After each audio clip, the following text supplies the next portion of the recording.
Hello friends, संगी हो नमस्कार। स्वागत है आप सभी का आपके पसंदीदा यूट्यूब चैनल छत्तीसगढ़िया न्यूज में एक बार फिर से। रोजाना खबर पाने के लिए छत्तीसगढ़िया न्यूज को सब्सक्राइब कर लीजिए और बेल आइकन को दबाकर नोटिफिकेशन को ऑन कर लीजिए। चलिए जानते हैं आज की पहली बड़ी खबर। रायपुर से बड़ी खबर, वैक्सीनेशन के सर्टिफिकेट पर बड़ा फैसला। अब प्रधानमंत्री नरेंद्र मोदी के जगह पर होगी सीएम भूपेश बघेल की फोटो। कृषि मंत्री रविंद्र चौबे ने बताया कि 18 से 44 साल के लोगों के लिए सरकार वैक्सीनेशन के लिए पैसा खर्च कर रही है, इसलिए भूपेश बघेल की कैबिनेट ने प्रधानमंत्री नरेंद्र मोदी के जगह पर सीएम भूपेश बघेल की फोटो लगाने का फैसला लिया है। जी हां, ये भी कहा है कि इस सर्टिफिकेट में फोटो लगने के दौरान विपक्षी दल का पेट दर्द नहीं होना चाहिए, क्योंकि वैक्सीनेशन का कार्यक्रम राज्य सरकार की योजना है। राज्य सरकार की योजना में हमेशा राज्य सरकार की फोटो रहती है और केंद्र की योजना में केंद्र सरकार की। जी हाँ, जो डबल डोज वैक्सीन के लगवा लिए हैं उन्हें सर्टिफिकेट देने की तैयारी सरकार कर रही है।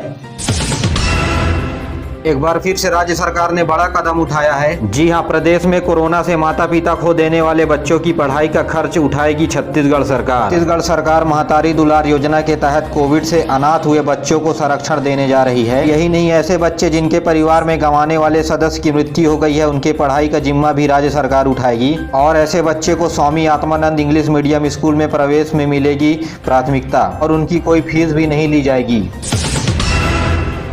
जो बच्चे पहली से 8वीं तक पढ़ रहे हैं उन्हें 500 रुपये प्रति माह और 9वीं से 12वीं तक के बच्चे जो पढ़ रहे हैं उन्हें 1000 रुपये प्रति माह छात्रवृत्ति के रूप में राज्य सरकार देगी। यही नहीं, प्राइवेट तथा सरकारी किसी भी स्कूल में पढ़ने वाले बच्चे इस छात्रवृत्ति के लिए पात्र होंगे। जी हाँ, इस महामारी के दौरान जो बच्चे अपने माता पिता को खो दिए हैं उनके लिए प्रदेश सरकार एक गार्जियन की तरह आंसू पोंछने का काम कर रही है। बहुत ही सराहनीय कदम प्रदेश सरकार ने उठाया है। वहीं प्रदेश के मुखिया सीएम भूपेश बघेल ने प्रदेशवासियों को ईद उल फितर की दी बधाई और कहा कि इस कोरोना संक्रमण के चलते लोग अपने घर पे ही नमाज अदा करने परिवार के बीच ईद का जश्न मनाएं। बस्तर के 4 जिलों में तेंदुपत्ता का नकद भुगतान होगा। जी हां, बड़ी खबर, सुकमा, बीजापुर, नारायणपुर और कांकेर में तेंदुपत्ता का नकद भुगतान संग्रहण केंद्रों में किया जाएगा। मंत्री कवासी लखमा ने पत्र लिखकर मुख्यमंत्री से इस बाबत में आग्रह किया था। जी हां, लॉकडाउन की वजह से सड़क परिवहन बंद है, बैंक बंद है, दुकानें बंद हैं, जिस वजह से पिछड़े ग्रामीण क्षेत्रों की आर्थिक स्थिति खराब हो गई है। इन सभी बातों को ध्यान में रखते हुए सीएम भूपेश बघेल की तरफ से 4 जिलों में नकद भुगतान का आदेश दिया गया है। भिलाई से बड़ी खबर, ब्लैक फंगस से पीड़ित युवक की मौत हो गई है। सेक्टर 9 अस्पताल में युवक का इलाज चल रहा था, इस दौरान उनकी ब्लैक फंगस से मौत हो गई। आपको बता दें कि यह युवक पिछले दिनों से कोरोना संक्रमित था। दुर्ग जिले में छत्तीसगढ़ का पहला ब्लैक फंगस से मौत का मामला सामने आया है। श्रीनिवासन नाम के मृतक युवक को डायबिटीज समेत अन्य बीमारी पहले से ही थी और कोरोना होने के कारण इम्यूनिटी सिस्टम कमजोर होने की वजह से ब्लैक फंगस हो गया। आपको बता दें कि डायबिटीज पेशेंट वाले को सबसे ज्यादा खतरा ब्लैक फंगस का होता है। साथ ही रायपुर एम्स में भी 15 मरीजों के जो ब्लैक फंगस से पीड़ित हैं उनका इलाज चल रहा है।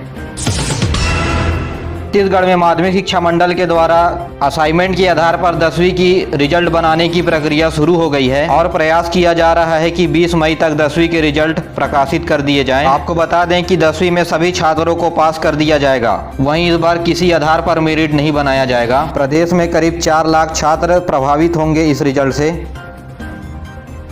जी हाँ, यह परीक्षाएं 24 मई से 15 जून तक होनी थी। अब इसके लिए परीक्षा की तिथि बाद में घोषित की जाएगी। वहीं छत्तीसगढ़ राज्य ओपन स्कूल की बात करें तो बढ़ते हुए संक्रमण के मामले को देख करके अभी फिलहाल 10वीं और 12वीं की ओपन परीक्षाओं को स्थगित कर दिया गया है। कोरोना के चलते राजभवन के निर्माण कार्य पर रोक लगा दी गई है। नया रायपुर में नए विधानसभा के लिए जारी किए गए टेंडर को रद्द कर दिया गया है। राजभवन समेत मुख्यमंत्री आवास और मंत्रियों के आवास पर भी रोक लगा दी गई है। रायपुर में लॉकडाउन के दौरान 2000 से 3000 करोड़ रुपए के प्रोजेक्ट के कार्य चल रहे थे। ऐसे में कुछ महत्वपूर्ण भवन जैसे राजभवन और मुख्यमंत्री आवास और मंत्रियों के सर्किट हाउस पर के निर्माण पर रोक लगा दी गई है।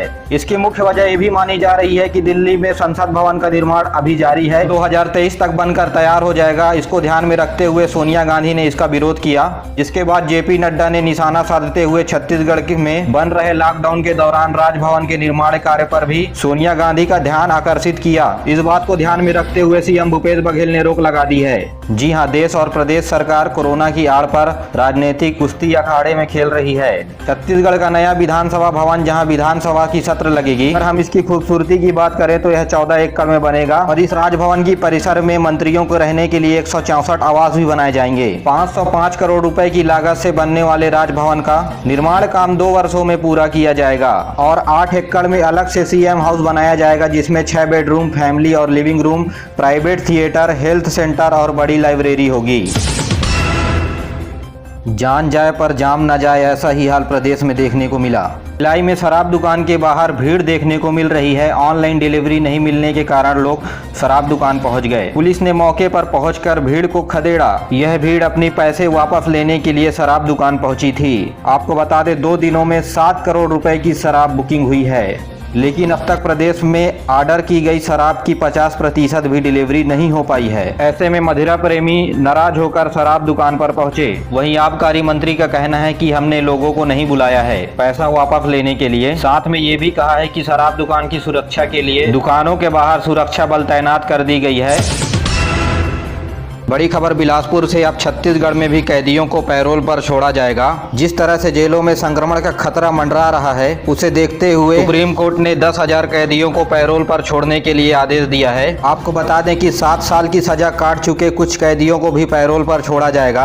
आपको बता दें कि पैरोल में कैदियों को संक्रमण काल के दौरान अपने परिवार से मिलने और उनका ख्याल रखने के लिए अनुमति प्रदान की जाती है। यह एक निश्चित समय अवधि के लिए होता है। कैदियों को एक सही कारण बताना पड़ता है घर जाने के लिए। कैदियों को अधिकतम 1 महीने तक पैरोल में छोड़ा जा सकता है। कैदियों को वापस जेल में लाया जाता है और उनकी सजा काटने के बाद उन्हें वापस रिहा कर दिया जाता है। जी हां, कैदियों की प्राथमिकताओं के आधार पर जिलावार कैदियों की सूची बनाई गई है और उनको छोड़ने की प्रक्रिया शुक्रवार यानी आज से शुरू हो जाएगी।